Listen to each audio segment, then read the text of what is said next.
Le verre à moitié plein, le podcast du tourisme durable. Hi everyone, it's Elise. Welcome back to your favorite podcast about sustainable tourism.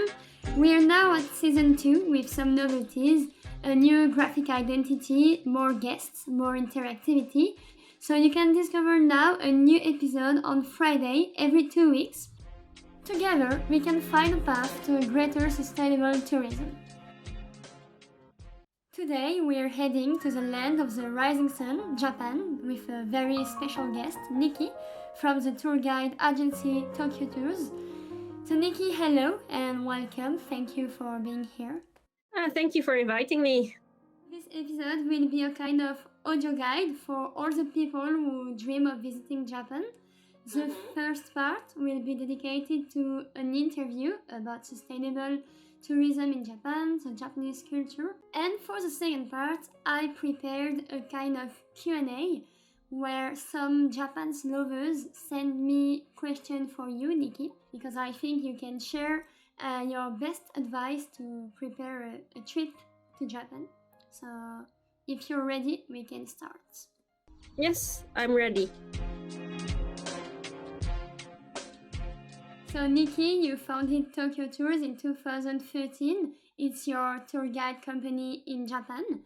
So my questions are very simple. The first question, why Japan? I mean, what's your story with this country? Well, I met my then boyfriend back in 2005. He is Japanese, so we were living together for a few years in Amsterdam. And then after 5 years together, he asked me, how would you feel about moving to Japan for 2-3 years? So I said, yeah, sure, fine. See if you can find a job. And I'm sure I can get a job too. A friend of mine who is a flight attendant came over to Japan, and she suggested to me, why don't you become tour guide? And from then it really started to get going, and that's basically how I found the Tokyo Tours and how and why I came to Japan. Okay, so beautiful stories. And now you're an official tour guide company, so you offer private tours. How is it a good way to get into the Japanese culture? And we really try to get to know our clients, and if they're interested in one thing in particular, then we try to adjust the tour so that is included. So a lot of our guides are also experts in a special field. Like we have one of our guides is has a master's degree in Japanese art. And we have some people who are very knowledgeable about Japanese history, in particular, certain periods, and about architecture and about manga and anime. So we have all kinds of experts. So if that's something a client requires, we can arrange that as well. And all of our guides are locals. So all of our guides actually live in the place where they offer the guided tours. So we have guides in Tokyo, but also in Kyoto or in Osaka or in Hiroshima or in Takayama, Shirakawa-go, Hokkaido. So that really saves a lot of time, because in Tokyo, everything is really big, and in subway stations, it's not always really clear where you need to go, because the way they put the arrows down, you're like, oh, what do they mean by that? What does this arrow mean?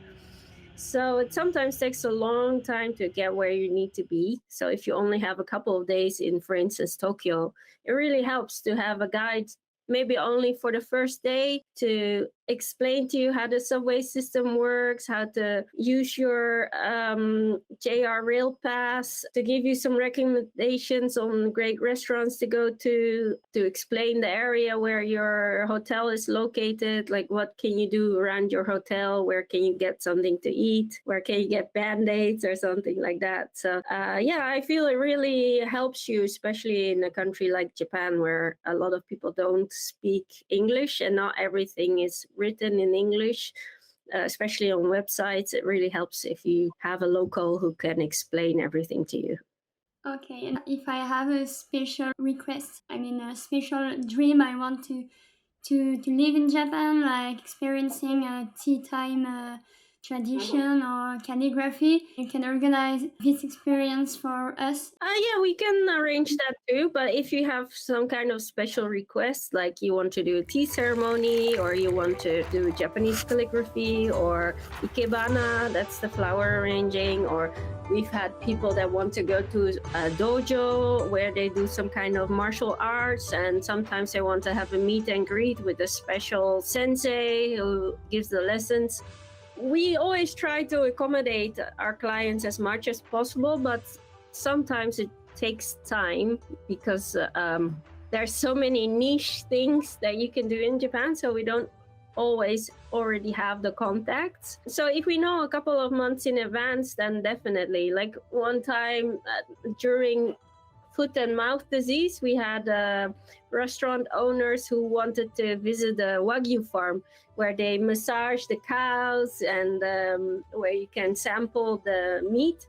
But all of the farms said, no foreigners, because of the foot and mouth disease. They were scared that the tourists would bring it to their farm. So I called every farm in Japan that had cattle, and finally I found one somewhere in the mountains near Kyoto, and our guide was able to take the clients there, and they had an amazing experience. Okay, sounds really great. So I'm just wondering how important is sustainable tourism awareness in Japan? Not really, to be honest. In Japan, most Japanese companies are not very far advanced where it comes to sustainability. There is this one village that's completely eco-friendly, that has like zero waste, but that's like more of an exception, really. But the way we do our guided tours, we try to do as much by walking and by using public transport only. We also offer a lot of bike tours as well. So sustainable tourism is something we can really develop now in Japan. Now let's move to the Q&A part. Let's listen to the questions our Japan's lovers have to ask you. Yes, for sure. So for the first one, we have Eva. Hi Nikki, I'm Eva. I'd like to know what's the best moment to go to Japan to see cherry blossoms? Thank you, bye. For cherry blossoms, it depends what you want to do and where you want to go. So Japan is a very long, thin country.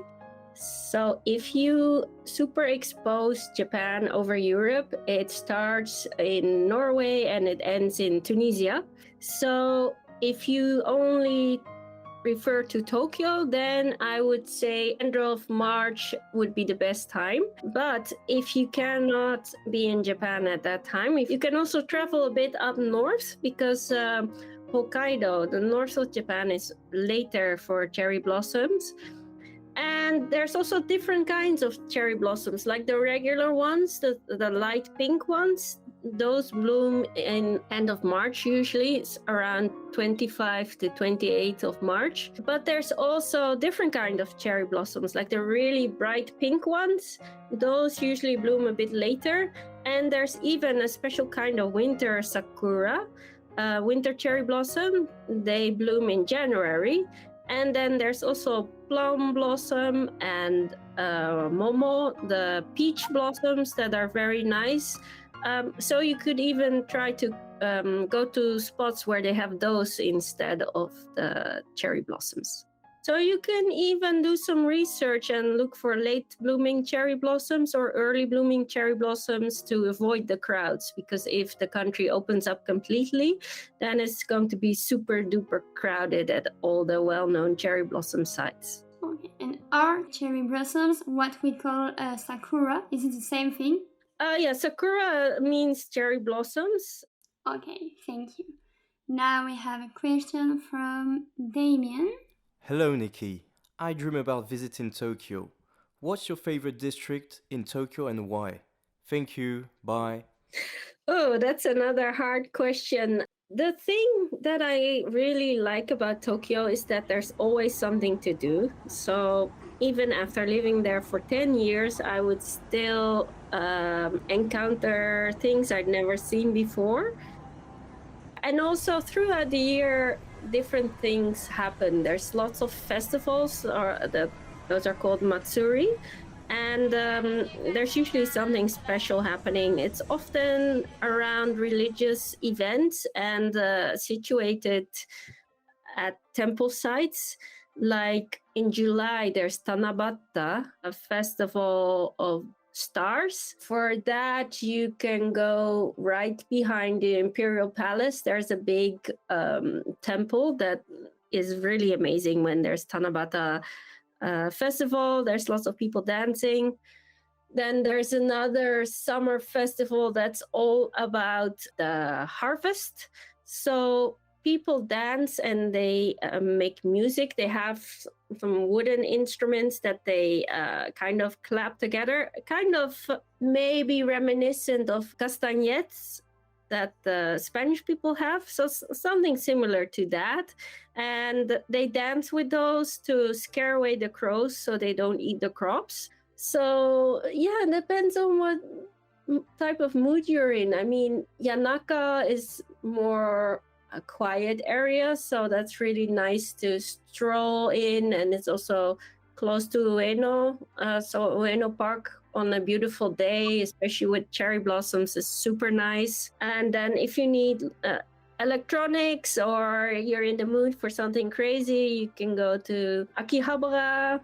And I really like Shinjuku Gyoen. That's a huge park that is really amazing. It has amazing cherry blossoms and it's really nice to stroll around. And there's some really nice restaurants around there. Ginza also has some really nice department stores, and especially in the basement, there's some departments that sell all kinds of snacks and foods.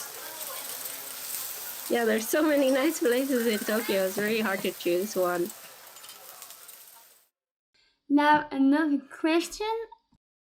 Hi Nikki, it's Glitterin. I have a question for you because I'm vegetarian, so I want to know how easy it is to find vegetarian food in Japan. Thank you and have a good day.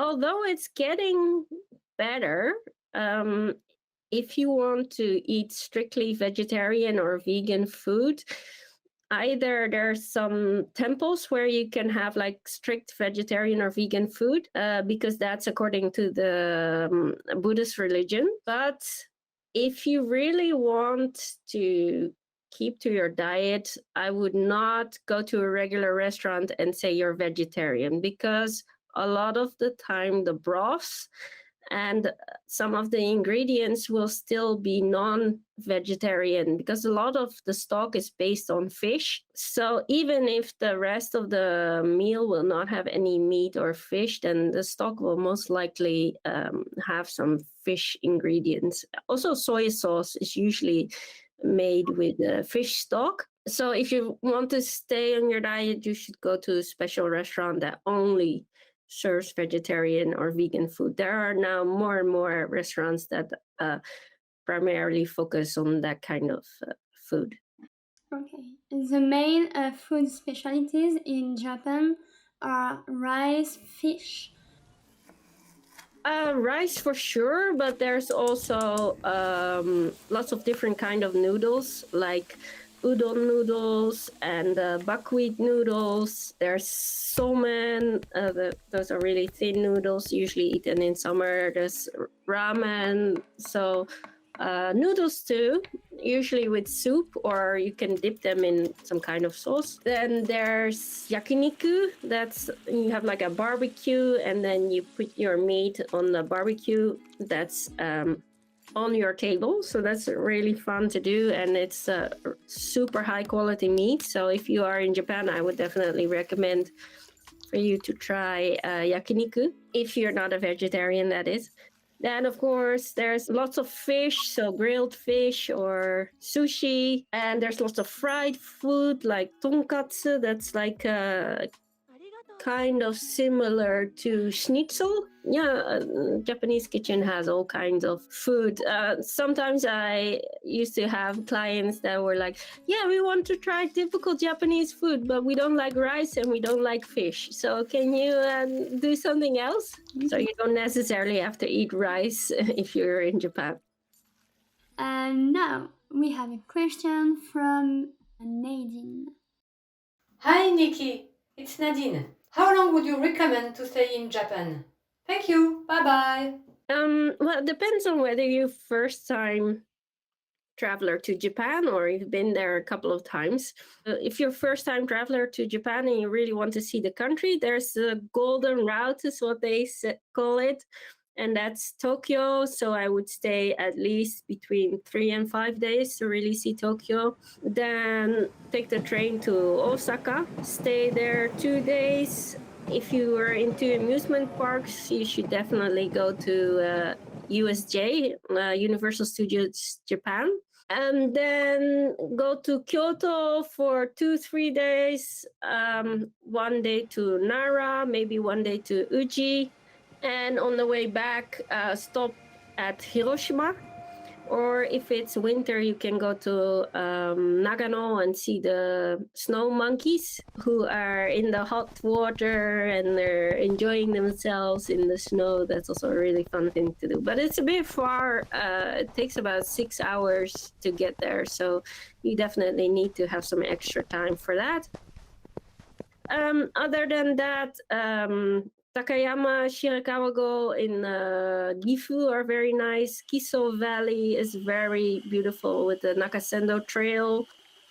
Up north in Hokkaido, there's beautiful nature reserves. So if you like to walk a lot, that's nice. Then there's the 88th Temple Pilgrim Route. You should really do it on foot, but there's also parts that you can do by bus. That's really fun to do, but obviously that's going to take a bit longer. But for a first-time traveler, I would say at least 2 to 3 weeks. 2 to 3 weeks, okay. And now the last question from Thomas.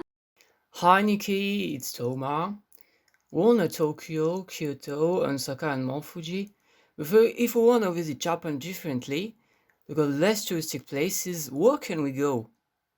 The less touristy places, if you want really remote and where not many people go further south and past Okinawa. Like at the end of your trip, tack on 1 week or at least a couple of days to Naha on Okinawa main island and enjoy some time on the beach, or go a little bit further to Ishigaki or to Miyakojima. Those islands have really beautiful white beaches and it's not touristy at all. So they might not be able to speak English as well, but it's definitely worth it if you want some beautiful, pristine beaches and high quality diving or snorkeling.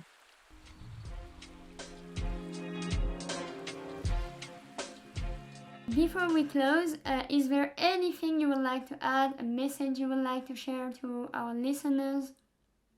Well, right now it's still very difficult to travel to Japan. So if you plan on traveling within the next couple of months, you will need to have an invitation letter from a Japanese travel agent or DMC to apply for a visa. If you do not have a visa, don't book your plane ticket because you're very likely not going to be allowed to enter Japan.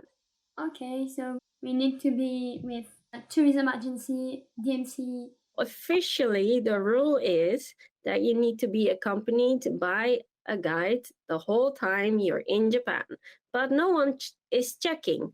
So depending on the DMC or travel agents you're working with, usually they do want to pick you up from the airport, but a lot of them, after you've arrived, they are okay with letting you go off by yourself, provided you know the way and you have your train ticket and you have an itinerary of what you want to do and where you want to go.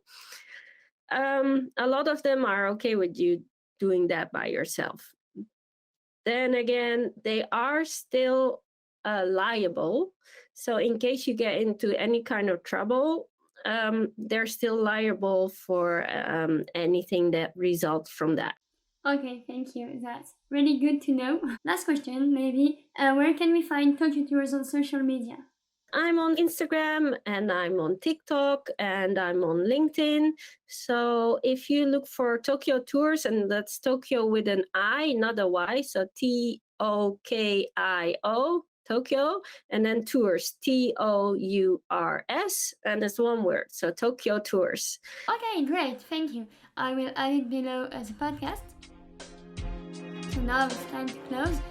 I wish you a very good day, a very good weekend, and as usual, don't forget to see the glass half full. Bye! Bye bye, thank you so much.